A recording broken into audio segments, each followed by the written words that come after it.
রাজনীতির মঞ্চে যাকে ঘিরে ছিল আন্দোলন, ক্ষমতা আর কারাবরণের গল্প, সেই বেগম খালেদা জিয়ার জীবনের প্রতিটি কঠিন মুহূর্তে নীরবে পাশে ছিলেন একজন মানুষ। নাম ফাতেমা বেগম।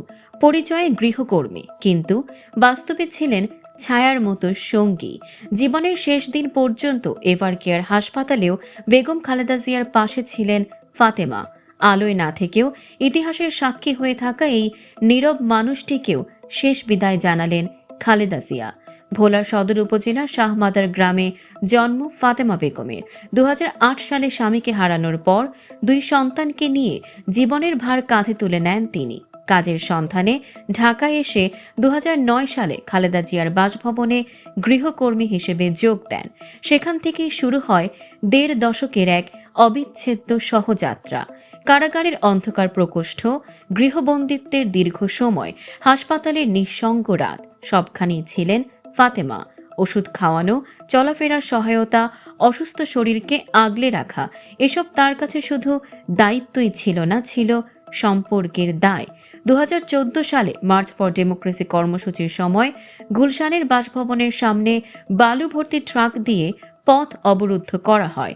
সে সময় গাড়িতে উঠেও বেরোতে না পেরে ফিরোজার দোরগোড়ায় দাঁড়িয়ে সাংবাদিকদের সামনে কথা বলেন খালেদা জিয়া। পুলিশের চাপের মধ্যে শরীরের ভার সামলাতে না পারার মুহূর্তে নীরবে তার হাত শক্ত করে ধরে রেখেছিলেন ফাতেমা। ক্যামেরার ফ্রেমে ধরা পড়ে যায় সেই মানবিক দৃশ্য। ২০১৮ সালে খালেদা জিয়া কারাগারে গেলে আইনজীবীরা আবেদন করেন তার গৃহকর্মী ফাতেমা বেগম যেন সঙ্গে থাকতে পারেন। কোনো রাজনৈতিক পরিচয় ছাড়াই ফাতেমা তাই স্বেচ্ছায় হয়ে ওঠেন কারাবন্দী। ২০২১ সালে করোনা আক্রান্ত হয়ে ৫৩ দিন হাসপাতালে চিকিৎসাধীন থাকার সময়ও ছায়ার মতো পাশে ছিলেন তিনি। যখন মহামারীর ভয়ে প্রিয়জনের কাছেও যেতে মানুষ দ্বিধায় ছিল, তখন ফাতেমা ছিলেন অবিচল সেবিকা হয়ে, সাহস হয়ে। এমনকি লন্ডনে উন্নত চিকিৎসার সময়ও সেই নীরব উপস্থিতি অটুট ছিল। ফাতেমা বেগম কোনো রাজনীতিক ছিলেন না, কোনো পদ, কোনো পরিচয়ের আলো ছিল না তার।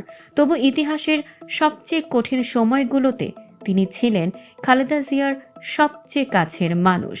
রাজনীতির কোলাহলের ভিড়ে ফাতেমা ছিলেন এক নীরব নাম, যার নীরবতাই আজ সবচেয়ে বেশি কথা বলছে।